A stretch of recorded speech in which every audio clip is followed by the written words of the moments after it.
Hi everyone, Assalamualaikum. So today I just wanted to share with you guys about some great informations, basically from the Quran and also from the Hadith stated about the Ruqya, and also informations about scientific achievements and also technologies from the past that is achieved by humans.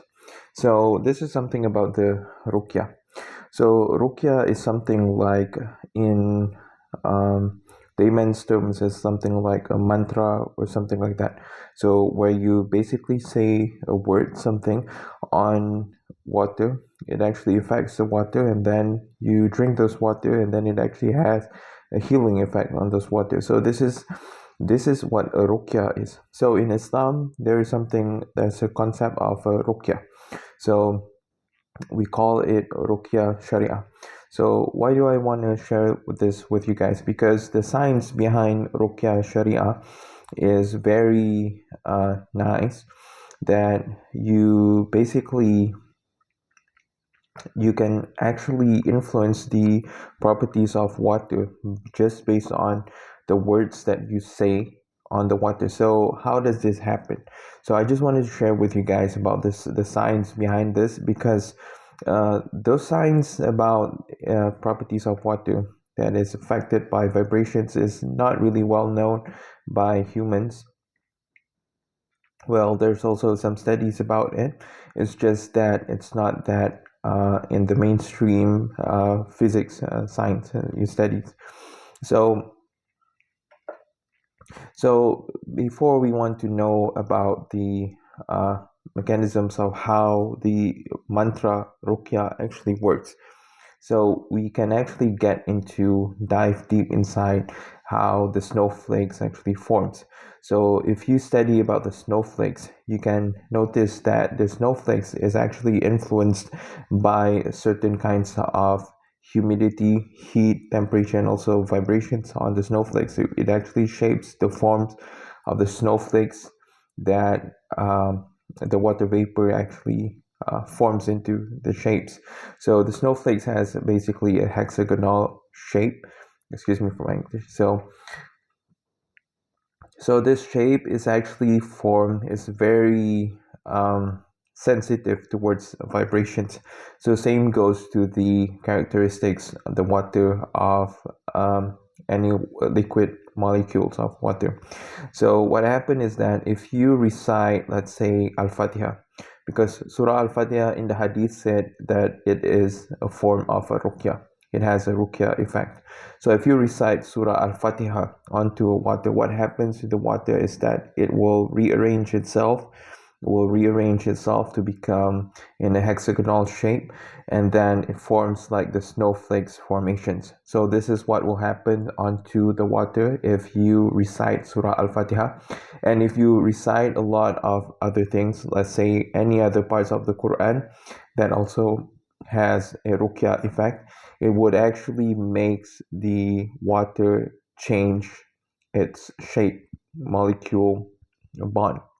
So this is something about the water. So we're basically talking about how you want to neutralize poison effects in the past videos, how you want to neutralize toxins and everything. So everything, if you want to neutralize those stuff, you can actually play in with the properties of the water, the liquids that will basically engulf the toxins.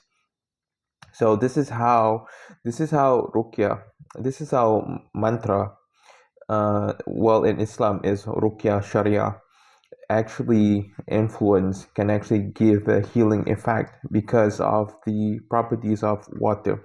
So the properties of water that actually influence the toxin that it engulfs. So once you drink this water, it actually gets into your system, your body, and then it engulfs the toxins inside the body, which makes those toxins, by theory, by chance, it actually makes the toxin to be sort of neutralized, and the toxin could not actually work well. In other words, it actually stops the uh, oxidative stress of the body. So this is what the water actually does to the toxin. So So this thing is actually, you can study this thing based on also scalar wave frequencies. So let's say if you use scalar wave frequencies, it is said that it also had the same effect, which is it reduced oxidative stress. So this is what this is what the ruqya actually does to the water, and also as well as scalar wave. So I needed more studies about the scalar wave research. So, but based on some claims, it stated that the scalar wave actually protects you from oxidative stress, which is like the effects of the poison. So the poison actually causes oxidative stress, and then if you use scalar wave, it actually affects by chance. It means that sometimes it works, sometimes it doesn't work. So because it's really sensitive, because water is really sensitive towards vibrations. So you may have another forms of other vibrations when you actually drink the water that is being recited with Surah Al-Fatiha. And also you can also have a different kinds of vibrations. Let's say if you play in scalar wave frequencies, so like the Schumann frequencies. So if you play in with the Schumann frequencies, you can it would by chance protect you in from oxidative stress, but sometimes it doesn't work because water molecules is really sensitive towards vibrations. So this is what is believed, the effects of the scalar wave. But anyways, you guys should not actually confirm this thing yet, because I'm still studying about this thing. You should not confirm that scalar wave actually protects you from oxidative stress or protects you from poison. So, and then I just wanted to share with you guys about some neat information from the Quran. So this is something about the hyperjump technology. So just so you guys know, because now we heard a lot of news about about geopolitical news. I don't want to actually get dive deep in down inside there. So there's a lot of technologies that uses hyperjump technology.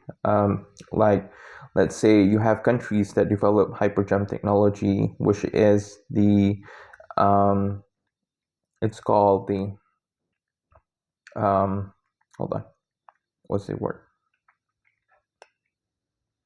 Exotic propulsion system.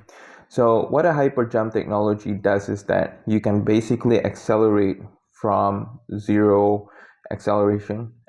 Suddenly you accelerate towards like a few Mach of acceleration instantly.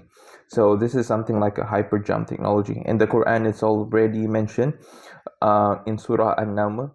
So the surah stated that قال الذي عنده علم من الكتاب أنا آتيك به قبل أن يرتد إليك طرفك فلما رآه مستقرا عنده قال هذا من فضل ربي ليبلوني أأشكر أم أكفر. So what the Quran states is that, so there's a person who knows the knowledge from the book. He says that to Prophet Solomon, I will bring the throne towards you before you can even blink your eyes. So, and then فَلَمَّا رَآهُ مُسْتَقِرًا عِنْدَهُ قَالَ هَذَا مِنْ فَضْلِ رَبِّي لِيَبْلُوَنِي أَأَشْكُرُ أَمْ أَكْفُرُ. So, and then when Prophet Solomon actually saw this in front of him, he said that this is from the favor of my Lord to test me whether I am grateful or ungrateful. So what this means is that hyperjump technology is already available in the time of Prophet Solomon. So what the hyperjump technology does is that it can actually accelerate you, and then it actually dilates the time.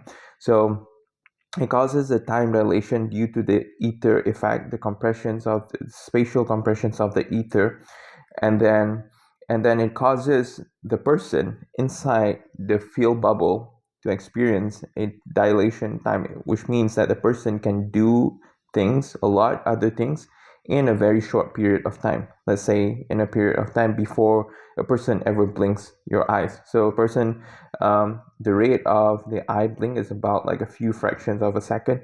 So it means like in just a few fraction of a second, this person can actually travel back and forth from one place to another, and then they can actually bring the throne of the throne towards Prophet Solomon before Prophet Solomon can even blink his eyes.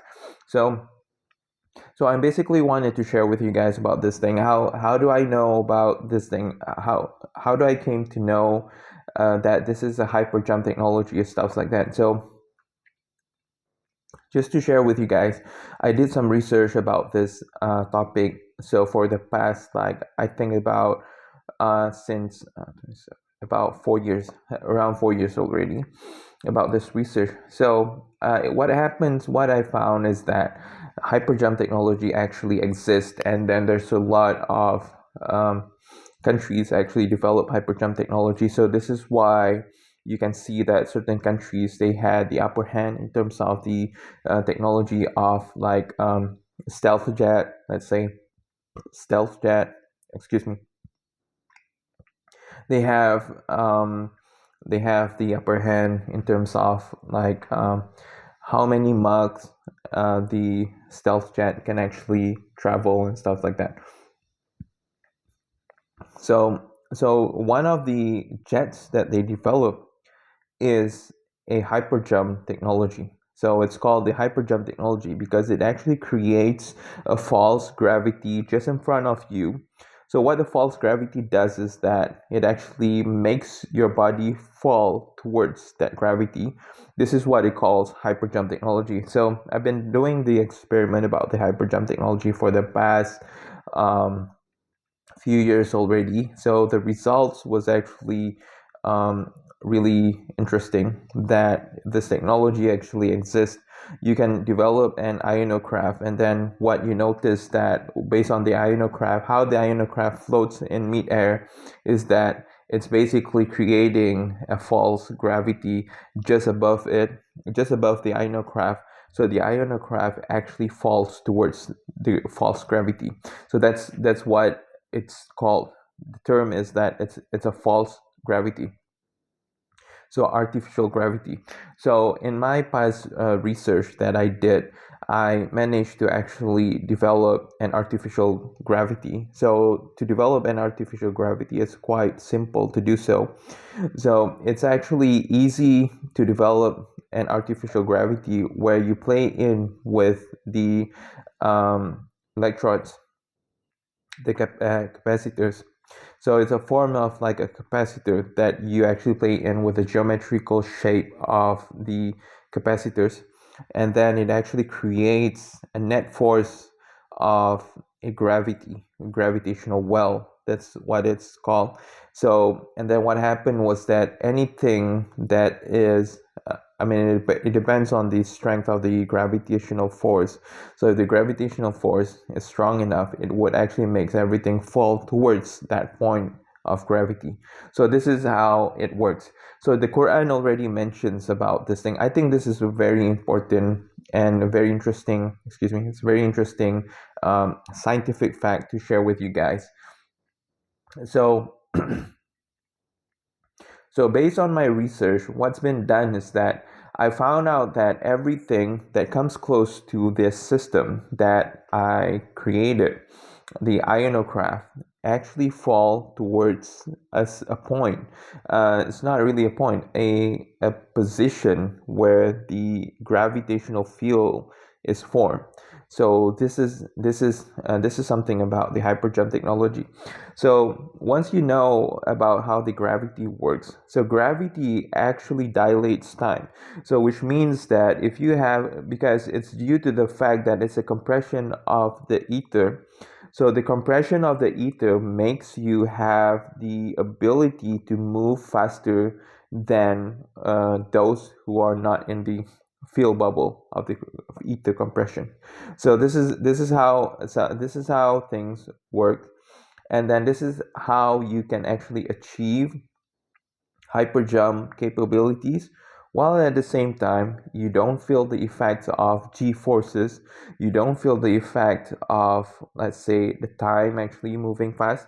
But what happened is that from your perspective is, if you're inside an aircraft that works based on a hyperjump technology, so what happened is that you would seem to see everything around you, away from those ether bubble, is moving slow. So it's moving slow as compared to those inside the ether bubble. So how does it work is that, so it creates a field bubble that makes you able to move faster than a normal speed of time. So which means that it's actually, it plays in with the rate of time, the time movements of time. So this is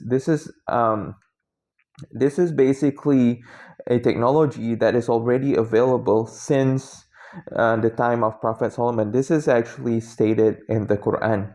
So I just want to share with you guys over here because it's actually available since the time of Prophet Solomon. Um, but the knowledge about it maybe probably had been lost, and then it's already recovering now. So where we can find, we know that how certain thing works. So in order for you to understand how this ether works, it's very important to know the ether effect, and also to understand how certain kinds of sacred geometry actually works. So sacred geometry is actually important. So, so just in case if you guys were asking, was like, how do I know about this thing? And then, what is my background in terms of education and stuff like that? I mean, what is my background, education and stuff like that? So, so just so you guys know, my background education is in nuclear science. I basically studied and graduated in the field of nuclear science. So you can say that I am a nuclear scientist. Well, you can say that uh, sort of like I didn't actually work in in the field of science research, but I still do some research personally. I did still do some experiments. So, in other words, you can say that I'm also a scientist, or a scientist, which is a nuclear scientist. So, so I did some research. One of my research that has been done is about basically focusing more on the effects of the ether, which is the Quran. So I studied about the Quran. So the Quran stated that the hyperjump technology is actually exist.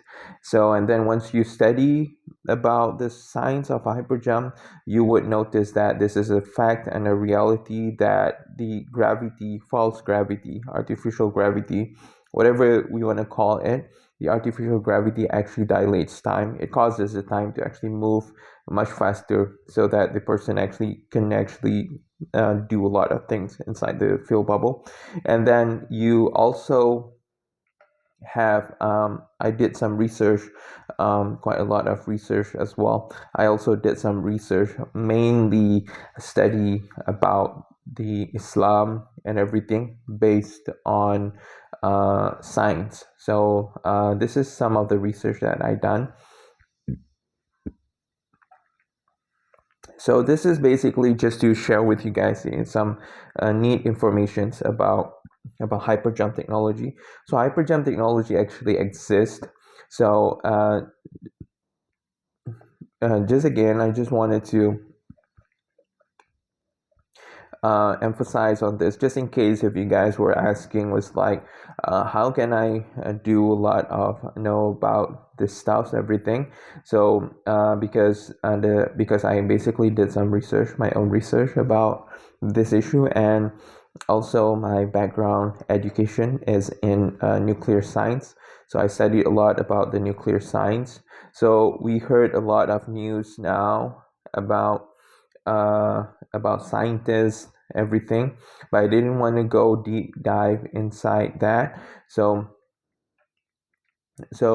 nuclear science is a science that studies more about subatomic particles. And then when you study about the ether, you would find that the subatomic particles is actually just a wave, a light wave. So which means that if you basically smash all those subatomic particles together, it would become something that doesn't exist, because it's just based on light waves, waves frequencies. So so above that, above nuclear science, is actually the studies of the fields, the ether, the medium that governs everything. So the medium ether, the ether is actually something, a medium that governs everything, that actually causes us to exist. So this is what the ether is. So the ether is actually what causes gravity to exist. It's because of the fundamental properties of the ether. So the ether is something that actually moves towards a no point in counter space. So there's like a space and counter space. So in the Quran it's stated that alam naj'alil arda kifata, haven't we created the earth to become like everything that is attracted towards it? So a counter space, earth is created as a counter space where everything is get absorbed and attracted towards it. So this is how Allah terms gravity. Gravity is not a feel, but it's what something does. This is how Allah termed the gravity inside the Quran. This is how the Creator actually explains Alam naj'alil arda kifata. So haven't we created the earth that everything gets drawn towards it? So it's a term that everything gets drawn towards it. This is how Allah mentions gravity inside the Quran. Everything gets drawn towards it. So this is the effects of the ether. So um, because because without the ether, there's no subatomic particle exists, everything. So the study of the ether is actually above nuclear science. So once you dive deep down into nuclear science, you would get to a point that everything is actually based on fields, and then it's actually the ether that actually governs the subatomic particles and everything, electrons, and also everything is actually waves of fields, everything. So in the past, I was actually doing some of my research about this hyperjump technology. This is basically a very interesting technology to develop. You can also develop the hyperjump technology based on this ionocraft, and then there are also some scientists who actually develop this hyperjump technology, but they term it as the ionic wind technology. So, so what it means is that they created a form of a drone that what happens to the drone is that it's actually falling towards the artificial gravity, the false point of gravity, because due to the fact that the capacitors, the geometrical capacitor is asymmetrical, so it creates a field pressure that makes the drone wants to actually fall towards the artificial gravity, the false point of gravity, instead of falling towards the earth, because the false point of gravity is stronger than the earth's gravitational force. So this is what happened. So there's a system that is created that once you actually develop this thing much more effective, it gets to a point that it would accelerate so strong that it becomes a hyperjump. So which means that you can also study this thing. You can also see it as a fact. If you Google on YouTube, you Google this thing, or you search on YouTube, ionic thruster. So what happened to the ionic thruster is that the at the point where you actually turn on the switch, it simply just floats up there. So what's going on is that it's actually falling towards the counter space. That's actually a form of a small hyperjump. So the stronger the power, the stronger the voltage and the current that is applied to those system. So the faster the hyperjump would get. So and then because this system is actually not really you can say that there's a lot ways that we can actually uh, preserve the energy. So there's a lot other system that we can actually design to build where it can actually preserve the energy while at the same time create an effective hyper jump effect. So this is the things that the technology that is actually available, and then a lot of the countries had already been developing it. Uh, and then they call this technology the MHD aircraft, magneto hydrodynamic aircraft. So it's based on the Mercury vortex engine. So this Mercury vortex engine would actually cause the Mercury vortex engine is based on the movements of the ether uh, in the counterclockwise. So the movements of the counterclockwise actually creates a field pressure, a low field pressure above it, so which causes the craft to actually fall upwards. So this is how things work. And then they also have two types of anti-gravity. Excuse me. So this is something just to share with you guys. So you guys can find there's a lot of interesting scientific facts that are available in the Quran. So the first thing that we just discussed is that about the ruqya. Ruqya is something like mantra or something like that. So whatever that I said, the words that I said, it actually translates into a geometrical shape of the sound wave that once you put it in the it's called a cladinium plate if I'm not mistaken. So it actually shapes in a form of like certain geometrical shape. So the best words in the Quran, the best words that you can even say in this world is actually the words of the Quran, because it has the best geometrical shape of sound wave. So this geometrical shape of sound wave affects the characteristics of water molecules, and then this water molecules would actually, by chance, would actually have an effect that it actually engulfs the toxins inside the body. It also engulfs the toxin inside the body, and also would, by theory, would also stimulate cellular uh, repair and also cell regenerations in the body, because it's due to the um, it's due to the shape of the water. But anyways, this thing still needs to be confirmed about how it actually works. I just wanted to share with you guys over here. You guys had to study about this yourself. So but in general, the vibrations actually affects how the water molecule shapes. And then you can also find a fact from the Quran stated about the hyperjump technology. So hyperjump technology is not a simple technology that is being built. So this is why in the Quran stated that قال الذي عنده علم من الكتاب أنا آتيك به قبل أن يرتد إليك طرفك, because it states that those who had the knowledge from the book. So in this Quran, it stated that the book, like the previous revelations that were revealed to humankind, probably based on my research, the previous revelation to the prophets before Prophet Sulaiman, probably Allah had already teach human beings about sacred geometry.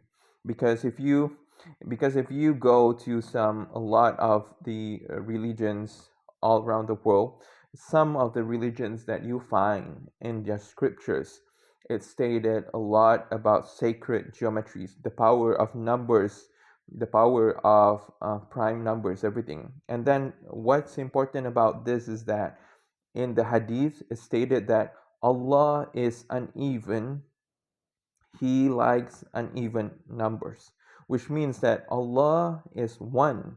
One is an uneven number, and Allah likes numbers that is uneven. Let's say 1, 3, 5, 6. So this is because if you study numbers, the numbers that are uneven has a very special characteristics in science, in math, and in science.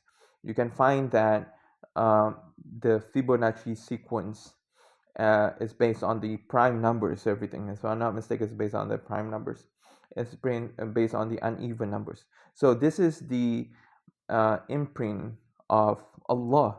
So Allah created everything based on what He likes. So Allah created the universe based on what He likes. So if we study the universe based on sacred geometries, we know that certain numbers, everything, that you can find that every like the Fibonacci sequence, the golden ratio, everything, it actually pops up in every place, even in our creation, in us. You know, we have the golden ratio in us. There's the golden ratio in flower petals. There's golden ratio in the universe. So so these are the important things, sacred geometries that is going on around us, and also it is thought that the knowledge about sacred geometry is being revealed in the past nations, not just sacred geometry, but knowledge about numbers, math. Math is thought to be a revelation instead of we create math.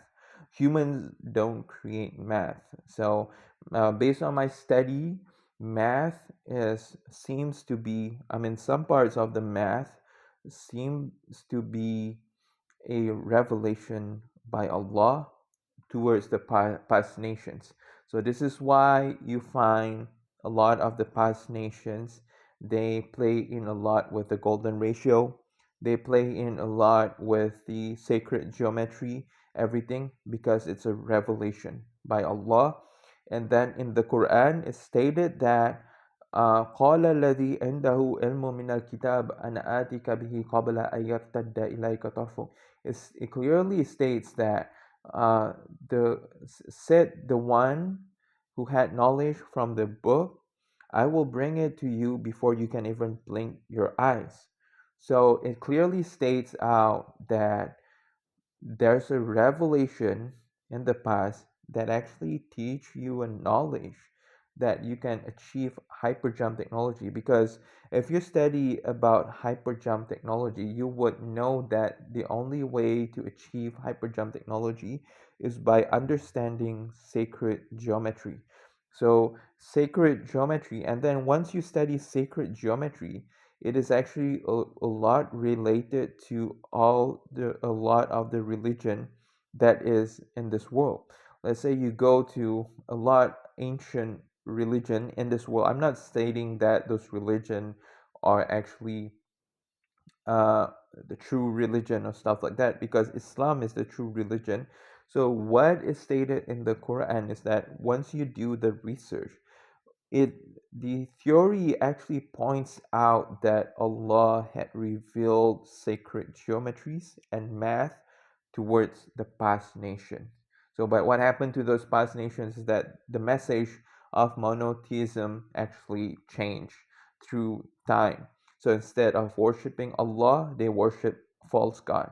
But the some parts of the knowledge about sacred geometry still survives until now. This is why you can find a lot of the knowledge about sacred geometry exists in some other religions out there, ancient religions out there, everything. So it's due to this fact. So the Quran is stating the fact. So the Quran is stating the truth. So قال الذي عنده علم من الكتاب.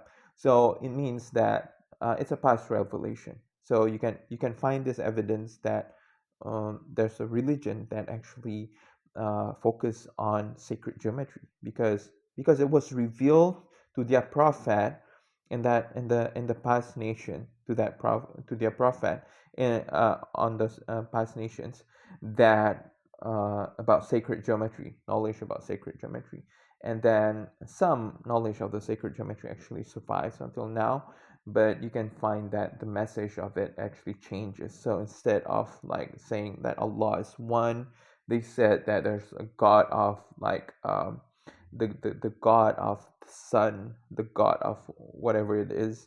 So that's actually wrong. Allah is only one, because the one who reveals the sacred geometry is from Allah. So we should actually appreciate Allah and not actually worshiping other false god. So this is the power of the Quran. And if you study the Quran, and then about sacred geometries, if you study about the science of the hyperjump, so you'll find that there's a relation, that sacred geometry and hyperjump technology. So this is what the Quran actually means. So I just wanted to share with you guys. So this is some message to you guys, just in case if you guys are not Muslims. So you guys might want to actually study Islam, and also you guys might want to look into Islam and see it as a way of your life, because in this life we are basically being tested out by Allah. So whether we will be successful in this life and the hereafter, or probably not really successful in this life and the hereafter, because if we uh, failed this test, so we will end up being burned for eternity, and then we don't want that to happen, because I see there's a lot of good people out there.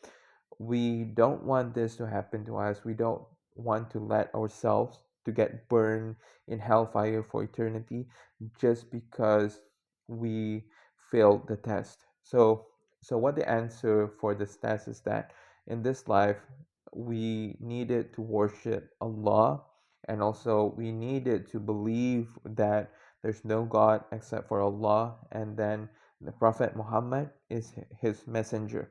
So there's no God except for Allah. There's nothing besides Allah that are saying to Allah. There's only one God in this world, in this universe. There's only one God. There's no other gods. If there are many gods, there will be the gods will be fighting with each other, and then nothing would happen, because there's only one God. There's Allah alone. This is why Allah can govern the entire universe in harmony, because there's no other gods out there, because there's nothing besides Allah that is a God. So if there's like many gods anywhere in the universe, whether in the universe or in anywhere, so of course there would be a destruction on the universe, because every god has a different what things that they want.